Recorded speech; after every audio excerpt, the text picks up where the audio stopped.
everyone! Welcome back to my YouTube channel.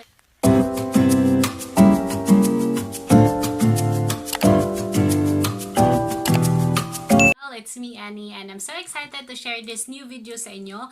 Pasensya na po, ngayon lang ako nakapag-upload kasi sobrang busy. But for today's vlog, is-share ko sa inyo kung saan ba talaga tayo makakakuha ng supplier natin sa mga online business. So, I know marami sa inyong nagtatanong kung sino ba yung mga suppliers ko, kung saan ba ako kumukuha ng mga items ko na mas nakakamura. Kasi as we all know, sa Shopee and Lazada, pwede tayong kumuha doon ng mga supplies or mga stocks natin, pero pricey pa din siya. So, gusto natin na humanap ng talagang makakabenta tayo ng wholesale. So, maraming nagtatanong sa inyo kung saan ba pwedeng kumuha, pwede ba tayo sa China o sa anong lugar, paano ba mag-import ng products. So, for today's vlog, isi-share ko sa inyo lahat ng mga nalalaman ko and isi-share ko din sa inyo kung saan ako or sino yung suppliers ko or saan ako kumakuha ng mga supplies. But before anything else, guys, if hindi ka pa nakasubscribe sa channel ko, don't forget to subscribe and click the notification bell para updated ka if may bago akong videos katulad nito. So, let's begin. So, maraming nagtatanong sa inyo about suppliers, diba? So, ngayon is i-share ko na sa inyo yung secret kung saan talaga ako kumukuha ng mga stocks para mas makamura ako sa mga binibenta ko online. So, kung saan ako kumukuha ng mga stocks, guys, is tadaan! Dito po ako naghahanap ng mga suppliers. So, si Alibaba, guys, is from China. So, galing siyang China. Most sa mga business owners or sa mga yung mga nagbibenta is dito talaga sila kumukuha ng items kay Alibaba. So, maraming nagtatanong, baka scam, paano mo ba ini-import yung mga items mo galing China, magkano ba yung rate, mahal ba, mga ganong mga tanong. So, today is i-discuss ko siya step by step. So, I think guys, my part 1, part 2, part 3, baka tong video na to. So, just keep on watching. So, first guys, yung gagawin natin is kailangan nating mag-download ng app kay Alibaba. So, mag-download na tayo ng application. So, si Alibaba guys is pwede siya for Android, pwede din siya for iOS. So, yan. Wait lang.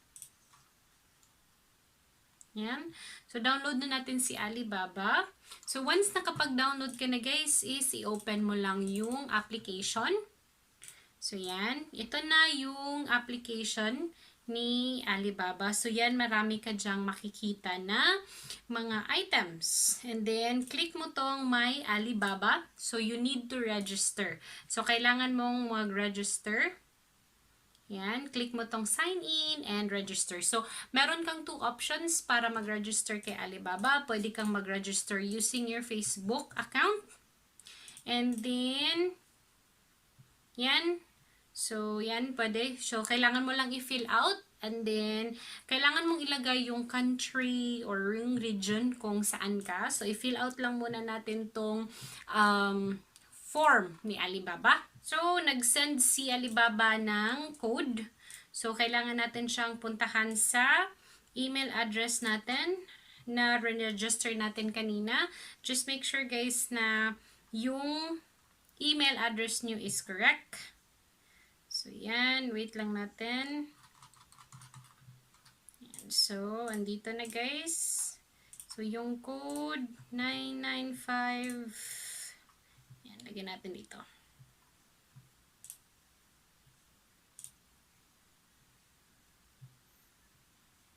Okay. And then, create account.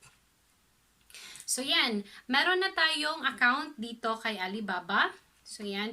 Kailangan mo lang guys na i-strengthen yung profile mo.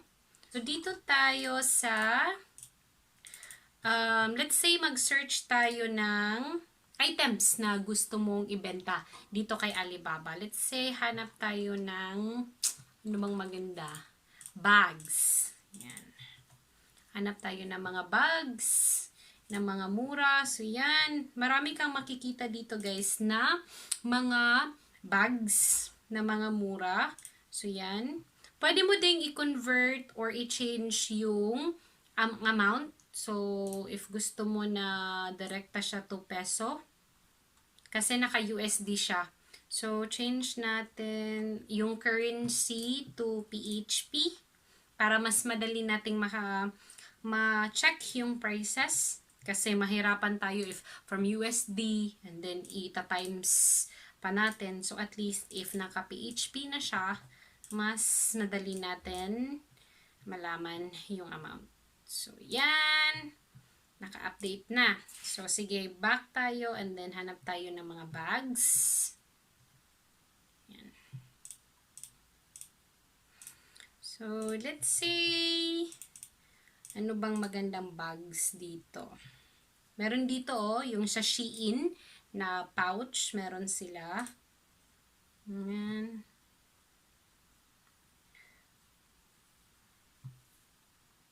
Let's say this one. Ito. 'Di ba? Yung LV na bag. Dito guys is hindi siya ipopost like yung LV na bag na branded, hindi ganyan. But yung design niya is pa like dito pa LV. Most sa mga products is yung mga premium quality. So I know guys, marami kayong mga nakikita sa Facebook, sa Shopee na mga ganito din. And then, claim nila na top grade, claim nila na premium quality. So, yan. So, nakalagay dito, yung price niya, if isa lang yung bibilin mo is 861.70. Kasi guys, dito sa Alibaba, pwede kang makabili dito ng isa lang as sample. And then, if maramihan na guys, iba din yung price. So, yan. As you can see, meron ditong pwede kang mag-customize ng logo, pwede kang magpa-customize ng packaging, ng graphic customization, meron sila. Pero, meron ditong mga quantities na fina-follow. So, if magpa-customize ka ng logo, kailangan 50 pieces up. Yan. So, and then, after nyan, meron din dito yung time frame. Yan.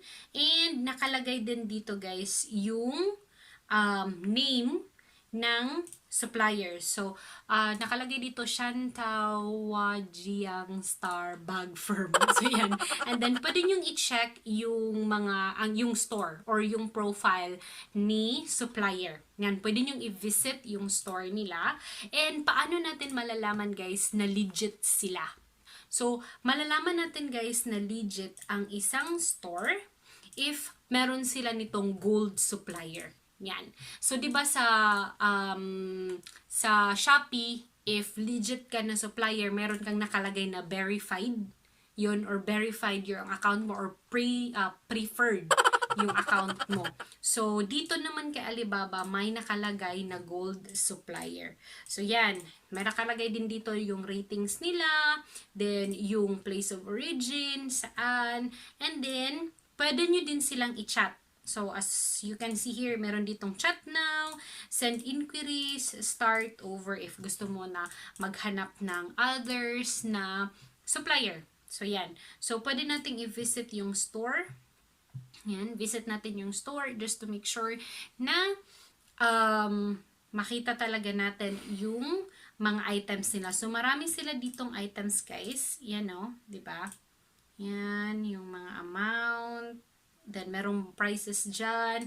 Then, meron sila ditong mga pieces na minimum. Yan. For this one, yung minimum niya is pwede 1 piece. Yan. So, meron na ditong prices. So, 1 to 19 pieces, ito yung price. Pag 20 pieces up, iba na din yung price. So, meron ditong minimum order. So, pwede ka ditong maka-order ng 1 piece lang sa kanila. So, yan. Yan, nakalagay na dyan lahat. And if meron kang mga inquiries and all, pwede nyo silang ma-message anytime. So, natakol na natin guys yung paano ba ma-check if legit yung supplier nyo. So, kailangan meron silang gold supplier yung logo. And then, pwede nyo i-visit yung stores nila. Meron ding mga comments doon sa mga nakapag-order na sa kanila. Okay, so next naman natin guys, itatakle is yung payment. So, sa payment ni Alibaba guys, meron ditong options kung paano ka magbabayad sa kanila. So, first dito guys is meron siyang online banking payment. And then, meron din sila dito yung pay later something. Yan.